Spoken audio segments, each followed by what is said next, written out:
আজকে চলুন খুবই মজাদার একটা পিঠা তৈরি করে দেখাই আপনাদের সাথে। খুবই ভালো লাগবে। বিকেলবেলা যদি এরকম ক্রিস্পি মজাদার একটা পিঠা তৈরি করে নেওয়া যায়, সাথে 1 কাপ গরম চা হয়। তো পিঠাটার নাম হচ্ছে ফুলান্তাসা পিঠা। আমি এখানে অফ ক্যামেরায় ডোটা তৈরি করে নিয়েছিলাম। আমার আসলে খেয়াল ছিল না। তো যাই হোক, আমি এই ডোটাকে গরম পানির মধ্যে চিনি দিয়ে একদম টকবক করে ফুটিয়ে নিয়েছিলাম। লবণ দিয়েছি সামান্য একটু। তারপর আমি চালের গুঁড়ো দিয়ে দিয়েছি। আর এই পিঠাটা কিন্তু চালের গুঁড়ো দিয়ে বানাতে হবে। তারপর আমি তেলে ডোটাকে একটু ডুবিয়ে রেখেছি 10 থেকে 15 মিনিটের মতো।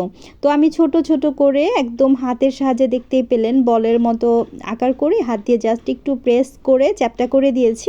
তারপর ফুটন্ত গরম তেলের মধ্যে পিঠাগুলো ভেজে নেব।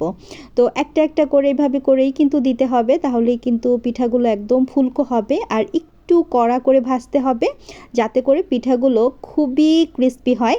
তো দেখতেই পাচ্ছেন পিঠাগুলো কিন্তু আমার ভাজা হয়ে গেছে। আর এই পিঠাগুলো খেতে এত বেশি মজার হয়ে থাকে, আপনারা চাইলে কিন্তু ঝটপট করে বানিয়ে রাখতে পারবেন। একদম অনেক দিন পর্যন্ত ভালো থাকে পিঠাগুলো। কাচের জারের মধ্যে রেখে দিলে প্রায় দেখা যায় 2-3 মাসের মতো ভালো থাকে।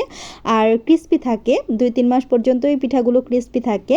তো এই পিঠাগুলো আমি অনেক অনেক বেশি পছন্দ করি, আমার বাচ্চারাও বেশ পছন্দ করে। তো সন্ধ্যায় পিঠা বানিয়েছিলাম, সেই সাথে একটু কড়া লিকার দিয়ে দুধ চা বানিয়েছিলাম। সন্ধ্যায় এরকম 1 কাপ চা আর সাথে যদি এই টাইপের একটা নাস্তা বানানো হয়, তাহলে দেখবেন আসলে আর কোনো কিছুরই প্রয়োজন হয় না। তো এই তো আজকের রেসিপি ছিল ফুলান্তাসা পিঠা। পিঠাটার নামটা বলতে ভুলে গিয়েছি। এই পিঠাটার নাম ফুলান্তাসা পিঠা। আপনারাও চাইলে কিন্তু ঝটপট করে বানিয়ে ফেলতে পারবেন, বানিয়ে একদম 2 থেকে 3 মাস পর্যন্ত সংরক্ষণও করতে পারবেন। তো আমি কিছু পিঠা আর চা নিয়েছি, সন্ধ্যার নাস্তায় বাচ্চাদেরও দিয়ে দিলাম, নিজেও এখন খেয়ে নিচ্ছি। আর খেতে খেতে আপনাদের কাছ থেকেও বিদায় নিয়ে নেব। রেসিপিটি কেমন লেগেছে, ভালো লাগলে লাইক কমেন্ট শেয়ার করবেন। আর চ্যানেলে নতুন হলে চ্যানেলটিকে সাবস্ক্রাইব করে রাখবেন। আর পেজ থেকে দেখলে পেজটি ফলো দিয়ে রাখবেন। ভালো থাকবেন সবাই। আল্লাহ হাফেজ।